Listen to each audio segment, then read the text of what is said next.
தமிழ் துறையில இருந்த எம்ஜிஆர் ஆகட்டும், ஜெயலலிதா ஆகட்டும், திரையுலகிலிருந்து வந்துதான் அவங்களுக்கு அரசியல கொண்டு வச்சாங்க. இப்போ அந்த அப்பெல்லாம் எந்த விதமான விமர்சனங்கள் திரையுலகத்திலிருந்து மறைமுகமா விமர்சிச்சாங்களே தவிர, இப்ப இருக்கிற நடைமுறை மாதிரி எடுத்து வரதுக்கு முன்னாடியே தமிழ் திரையுலகத்திலிருந்து நீங்க வரீங்க வைக்கிறீங்க ஒரு விமர்சனத்துக்கு போயிருக்கு.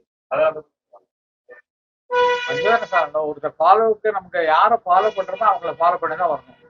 வர்றாங்கன்னா நம்மளும் வந்துடலாம், நம்ம ப்ராப்ளம் ஆயிட்டோம், நம்ம ஒரு ஆரம்பிச்சோம்னா நம்ம ஏழைகளுக்கு உதவி செய்ய வர்றோம். விஜய் எடுத்துங்களா, உதவிகளுக்கு வரணும், எனக்கு படமே வேண்டாயா, எனக்கு 200 கோடி வாங்கினாலும் அதெல்லாம் வேணாம், நான் மக்களுக்கு சேவை செய்ய வர்றேன் அப்படின்னு சொல்ற பேச்சே பெரிய பேச்சு இல்லைங்களா. அவங்களும் அப்படித்தான் விட்டு வந்தாங்க. எம்ஜிஆரும் சரி, அவங்களும் சரி, மற்றவங்களும் சரி, நடிச்சு விட்டுட்டு வேணாம் நம்ம மக்கள்கிட்ட போலாம் அப்படிங்கிற முடிவோட தானே வந்திருக்காங்க. அதனால அது ஃபாலோ பண்ணி வர்றதுல ஒன்றும் தப்பு இல்லை.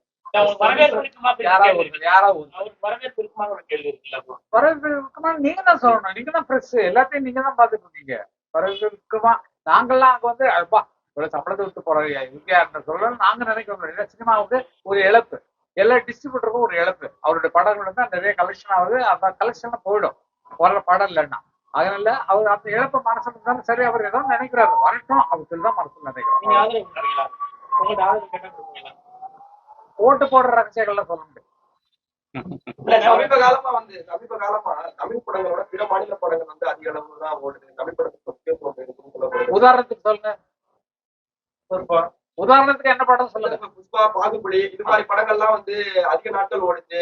தமிழ் படங்கள்ல வர படங்கள் போதிய வரவேற்பு இல்லை அப்படிங்கிற மாதிரி சொல்லப்படுது. நீங்க தமிழ் படங்களுக்கு செலவுப்படுறத விட அவங்க ஜாஸ்தியா பண்றாங்க. ஏன்னா இன்டர்நேஷனல் மார்க்கெட்ல இடம் பிடிக்கணும்ன்றதுக்காக அவங்க அதிகமான செலவு பண்றாங்க. ஒவ்வொரு ஷாட்டுக்குமே அதிகமான பணங்கள் செலவு பண்றாங்க, ஒவ்வொரு சீனுக்குமே அவ்வளவு செலவு பண்றாங்க. ஏன்னா உலக ரீதியா படம் ஆயிடுச்சு. தமிழ்நாட்டுக்கு மட்டுமல்ல, கர்நாடகத்துக்கு மட்டுமல்ல, ஆந்திராவுக்கு மட்டுமல்ல, மலையாளத்துக்கு மட்டுமல்ல, உலகம் ஃபுல்லா இருக்கக்கூடிய தமிழர்கள், மலையாளிகள், ஆந்திரவாசிகள், கன்னடவாசிகள் எல்லாம் பார்க்கக்கூடிய படங்கள் ஆயிப்போச்சு.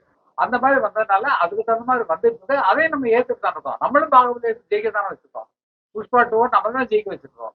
அதனால எந்த நல்ல படங்களா இருந்தாலும் தமிழ் பார்ப்பாங்கிறது ஒரு உதாரணம். அதுலயும் அழிந்துட்டு அது என்னை பொறுத்த வரைக்கும் அதுக்கு விமர்சனம் சொல்ல முடியாது. ஏன்னா ஒருத்தர் பிடிக்குது, ஒருத்தருக்கு பிடிக்கல. அதனால பிடிச்சவங்க பாத்துருக்காங்க, பிடிக்காதவங்க நிறைய பேர் பாக்கல, அவ்வளவுதான். அரசியல் கட்சியில அரசியல் கட்சியில இருக்கீங்க. இப்ப இருக்க தமிழக அரசியல் நல்லா இருக்கும், நல்லா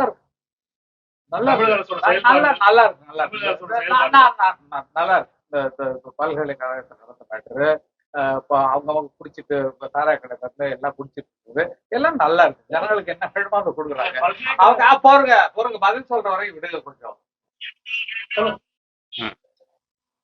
கையில நல்லா சாப்பிட்டியா அப்படின்னு நேற்று நாங்க ஷூட்டிங் எடுத்துக்கிட்டோம். ஷூட்டிங் வர்றவங்க தஞ்சாவூர் இப்படி கடைசி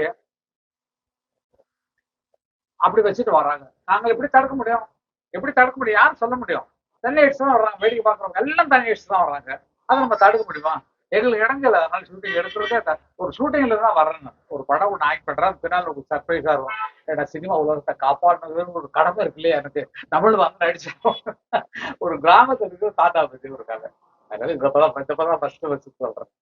அந்த ஷூட்டிங் வந்துடும். அந்த ஷூட்டிங்ல இவரை பாக்குறதுக்காக நான் இந்த புதுக்கோட்டை வந்தேன். அதனால உங்களெல்லாம் பார்க்க சொல்லிட்டேன். பொட்டு வைத்த தங்க கூட பாடல் இருக்க மாசம் அதிகமாயிட்டே இருக்கு. அது போன்ற ரசனையான பாடல்கள் வருதுன்னு நினைக்கிறீங்களா? அது உருவான கதை. அது கங்கை படம் எழுதலைங்க. இப்போ கங்கை படம் நான் எழுதின பாட்டு தான். போன வருஷத்துல வந்த அதிகமான ஹிட் சாங் பொட்டு வச்ச தங்க கூட சொர்க்கமே என்றாங்க. 2 பாட்டு தான் நம்பர் 1ல கேட்டகரியில் இருக்கு. 2 பாட்டையும் மறுபடியும் நீங்க கேட்கறதுனால அதிகமான ராயல்ட்டி எங்களுக்கு வந்துட்டு இருக்கு. நல்லா இருக்கும்.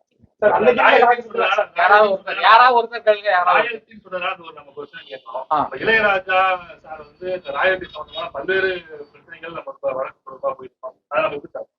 நம்ம நல்லா பாக்குறோம் சார். எங்களுக்கு வந்து நம்ம எப்படி பாக்குறது?